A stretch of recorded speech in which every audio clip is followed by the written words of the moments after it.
This is Clover. She's now losing her old fleece. And she was a catty lamb, so she was a pet lamb that was bottle fed as a youngster. And now she's gone on to have her own lamb. This is the new fleece, and this is the old fleece. The new fleece is coming in beautifully black, and you can see that the old fleece has an end to it because these little fibers have broken. In late winter, early spring, the grass has died back and the food that they can eat naturally doesn't have a lot of nutrition in it. And so the nutrition that they do get goes to their body, not to their wool. And this thins the fibers. But in addition to that, they undergo a hormonal change due to the shortening of the days. And then when the days begin to lengthen and there's more daylight and stronger daylight, then this causes the new fleece to start to grow. This is the rise, and this is the thinning of the fibers. And then you can start to pull, and it comes away. Clover's now tied, and she's relaxed on my lap. I'm going to start rooing. Now here's the rise, and what I do is I take hold of the new fleece next to her skin, and I just gently pull back the old fleece.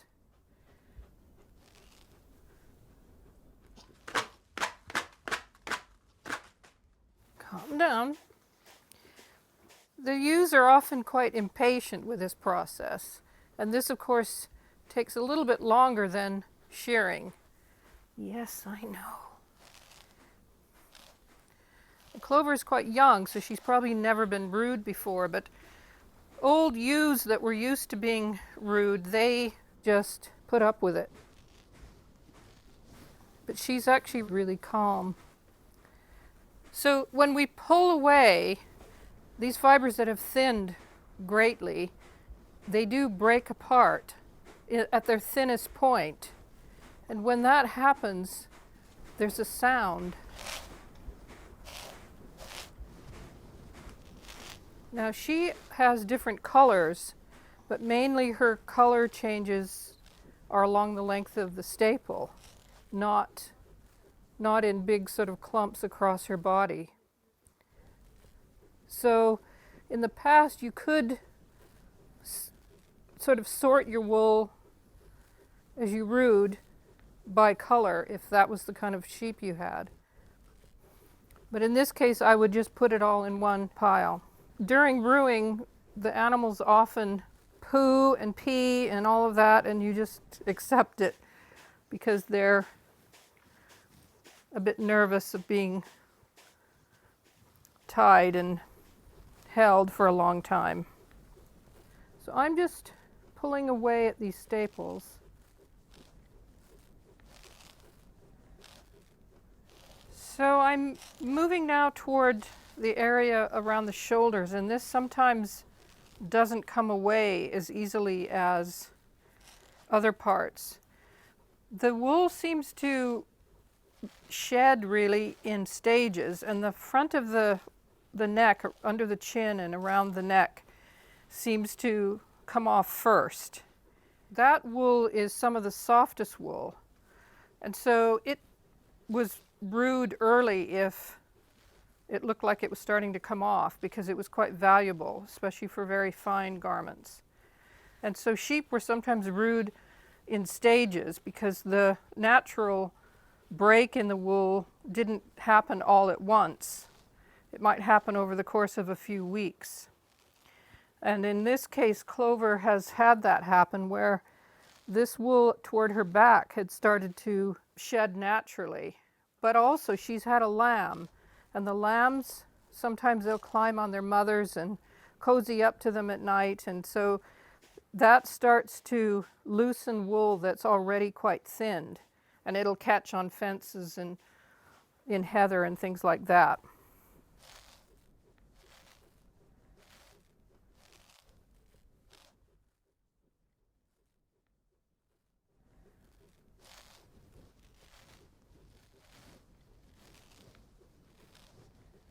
Oh, yep, it's coming out on your leg. Okay, here we go. It's all part of the deal. You can wash it off and it can be beautiful wool after that.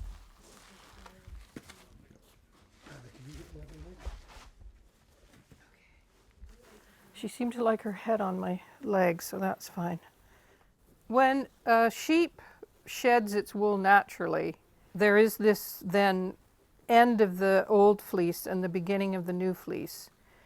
And if you were to shear this animal, you'd have to make sure that you sheared along the rise, the thinnest part, because otherwise you end up either cutting in to the end of the old fleece or you're cutting off the tips of the new fleece, neither which is good, because for hand spinners then you've got to deal with those little bits of wool that you don't really want in your yarn.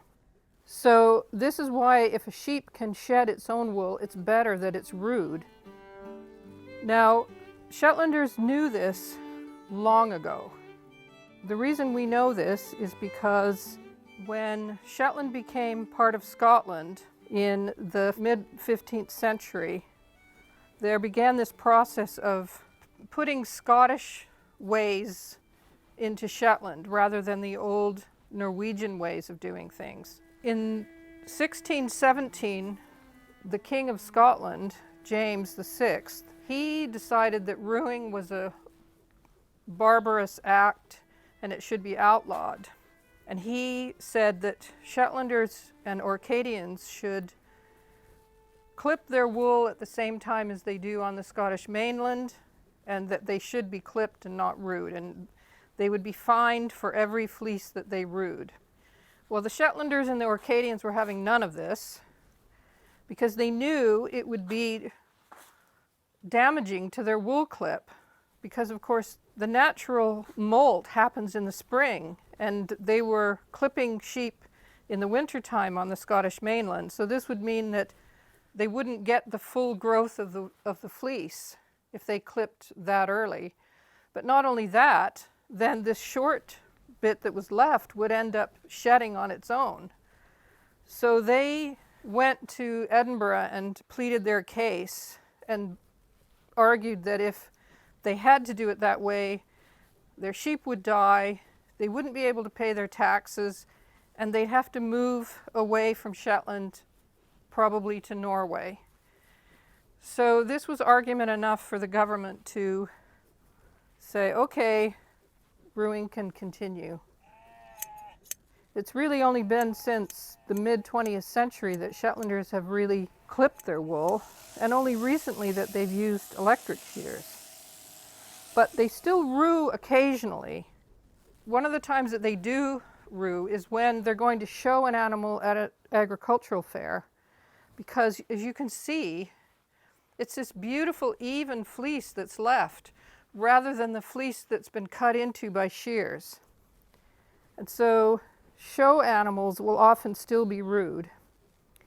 But because it takes longer, then usually sheep are clipped now rather than rude.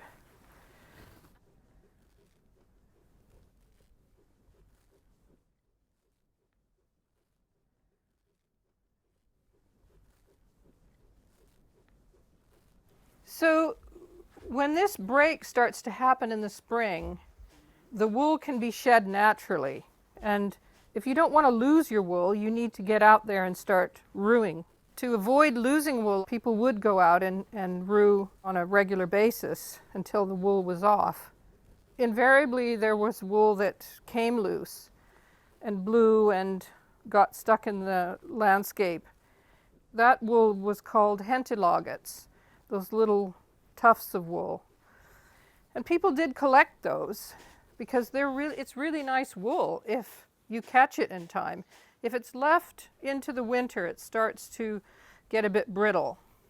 But if you go in the springtime and in the summertime and walk through the fields and collect hentilagets, they're really lovely because they've often been washed by the rain, and they're just beautiful wool that's been shed naturally. Wool was really, really valuable in the past because if you had wool, you could spin it up and you could knit stockings with it and sell those.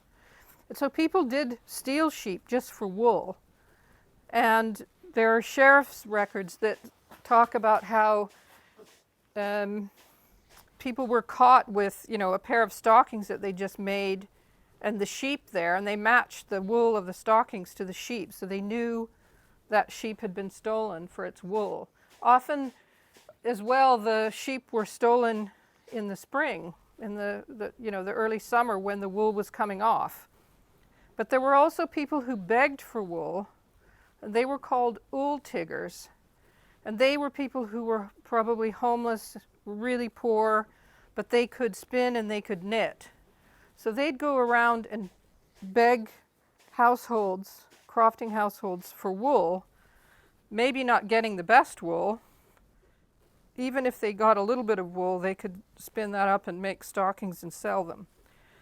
So, and also hentelagets must have been collected that way, although it might have been considered stealing wool if people knew which field it was from. Just try to get this off. Yeah, this is really hard now to do. I think we can let her go.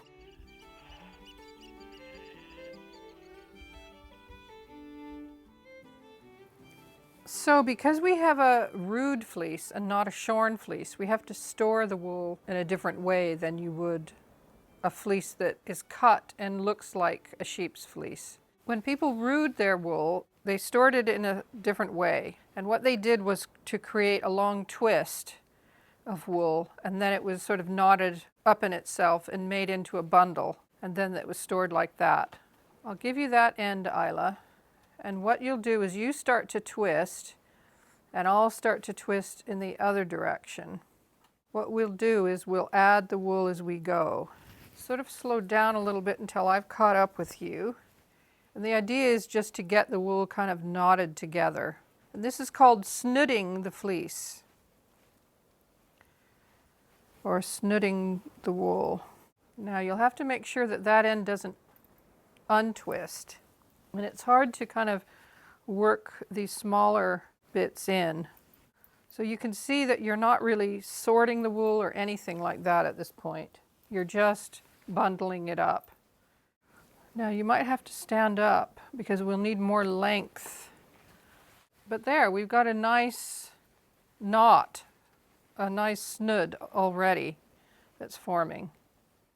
Now I can tell you that this part right here, this wool's been peed on, so it's wet.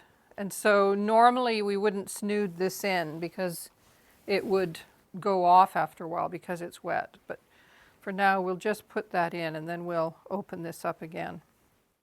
You've got a long length there, but that's what it was like. And we're almost done. Okay, now we'll add more twist to this. So you keep twisting if you can. You can let it go and twist and twist and twist. And I'll twist as well in the other direction. Now, when we get plenty of twist in here, we'll bundle it. And then we just bring it around and knot it together like that. And that's our snood of wool. And that's ready now to be processed sometime in the winter time.